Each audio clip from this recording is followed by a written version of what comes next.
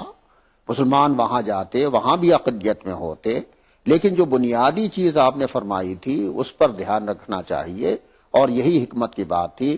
کہ وہ عیسائی بادشاہ ہونے کے باوجود انتہائی عادل، منصف مزاج اور لوگوں کی خیال کرنے والا ہے، اور وہاں تم ان لوگوں کے مظالم سے محفوظ رہو گے۔ لہذا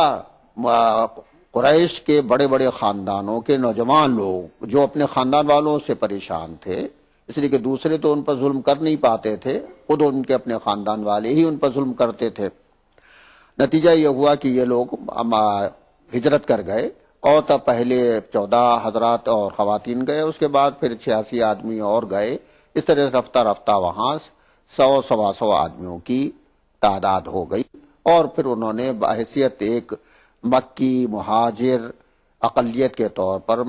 حبشہ میں زندگی گزاری۔ اب زندگی گزارنے کے سلسلے میں بہت ہی اہم باتیں ہیں، ایک طرف تو مسلمانوں کا آپس میں تعلق تھا، دوسری طرف جس اکثریت کے ساتھ وہ رہے تھے اس کے ساتھ ان کا تعلق ہونا چاہیے تھا، اور اس کے لیے کیا ہدایت ملی، اور وہاں کی جو طاقت و نظام تھا، سیاسی نظام، معاشی نظام، یہ سماجی نظام، اس میں مسلمانوں نے کس طرح سے اپنے آپ کو ہم آہنگ کیا۔ یہی کام، تینوں کام رسول اکرم صلی اللہ علیہ وسلم نے مکے میں بھی کیے تھے، اس لیے کہ یہاں بھی بڑی اقلیت مسلمانوں کی موجود رہی، جس میں قریش کے اور دوسرے لوگ، قبائل کے لوگ موجود تھے، اور سارا اقتدار و اختیار ان کے ہاتھ میں تھا۔ مسلمان تو بہرحال کمزور تھے اور ان کے ہاتھ میں اختیار و اقتدار نہیں تھا، لہذا آپس میں دینی بھائی بننے کے باوجود سماجی طور سے مسلمانوں کو اور سیاسی طور سے مسلمانوں کو اپنے پڑوسیوں کے ساتھ، اکثریت کے ساتھ تعلقات استوار کرنے تھے، بنانے تھے۔ یہ تعلقات کیسے بنائے؟ رسول اکرم صلی اللہ علیہ وسلم نے سب سے پہلا کام تو یہ کیا کہ مسلمانوں کی تمام جماعت کے لیے اور ان کے افراد کے لیے قریش سے جو ان کا نظام تھا، جس کو ہم عام طور سے سماجی تحفظ کا نظام کہتے ہیں، اور انگریزی میں اس کو سوشل سیکورٹی سسٹم کے نام سے یاد کیا جاتا ہے، کہ مسلمانوں پر ظلم زیادتی نہ ہو، ان کے جان و مال محفوظ رہے۔ تو اس کا نظام قبائلی نظام تھا۔ قبائلی نظام یہ تھا کہ فرد کسی بھی قبیلے کا ہو، کسی بھی قبیلے کا رکن ہو، اگر وہ کچھ بھی کرے تو اس پر اس کی حفاظت کرنا قبیلے کا فرض تھا، اور فرد کا، انڈیویجول کا یہ فرض تھا کہ وہ اپنے قبیلے کا وفادار رہے۔ یہاں تک کہ صورتحال یہ تھی کہ اگر کوئی شخص کوئی گناہ کرتا تھا، قتل کرتا تھا، لوٹ مار کرتا تھا، برے کام کرتا تھا، تب بھی قبیلہ اس کی حفاظت کرتا تھا۔ رسول اکرم صلی اللہ علیہ وسلم نے اس سماجی نظام سے بڑا فائدہ اٹھایا، اور آپ نے مسلمانوں کو تحفظ دلایا۔ خود رسول اکرم صلی اللہ علیہ وسلم نے کو تحفظ اسی سماجی نظام کے تحت حاصل تھا۔ ابو طالب جو بنو ہاشم کے سردار تھے، اور اس کے ساتھ ساتھ بنو مطلب کے، یہ بنو عبد مناف کے دو بڑے خاندان تھے، ان کے علاوہ دو بڑے خاندان اور بھی تھے۔ اب بنو عبد مناف بزرگ تر خاندان رسالت کہلاتا ہے، جس میں بنو ہاشم اور بنو عبد مطلب کے علاوہ بنو نوفل اور بنو عبد شمس تھے، جو بنو امیہ کے نام سے بعد میں زیادہ مشہور ہوئے۔ تو ابو طالب خود مسلمان نہیں ہوئے تھے، اور آخر وقت تک سنی مسلمانوں اور دوسرے زیادہ تر مسلمانوں کے عقیدے کے مطابق وہ مسلمان نہیں ہوئے، لیکن انہوں نے رسول اکرم صلی اللہ علیہ وسلم کی حفاظت و حمایت کی، اور نہ صرف رسول اکرم صلی اللہ علیہ وسلم کی حفاظت و حمایت کی، بلکہ بنو ہاشم اور بنو مطلب کے تمام مسلمانوں کی حفاظت و حمایت کی، اور ان کو قریش کے مظالم سے بچایا۔ رسول اکرم صلی اللہ علیہ وسلم فرماتے بھی تھے کہ میں تو ابو طالب کے سایہ عاطفت میں اور ان کی حمایت میں محفوظ ہوں، اور دوسرے لوگ بھی محفوظ ہیں، لیکن جن لوگوں کو یہ حفاظت حاصل نہیں ہے ان کو ہجرت کا آپ نے حق دیا اور ہجرت کے لیے بھیجا۔ جو مکے میں جو لوگ رہ گئے تھے ان کو رسول اکرم صلی اللہ علیہ وسلم نے اسی سوشل سیکورٹی سسٹم یا سماجی تحفظ کے نظام کے تحت لوگوں کو تحفظ فراہم کیا، اور ان کی مال و جان کو محفوظ رکھا۔ خود قریش کے بڑے اکابر کو اور ان کے مشائخ و شیوخ کو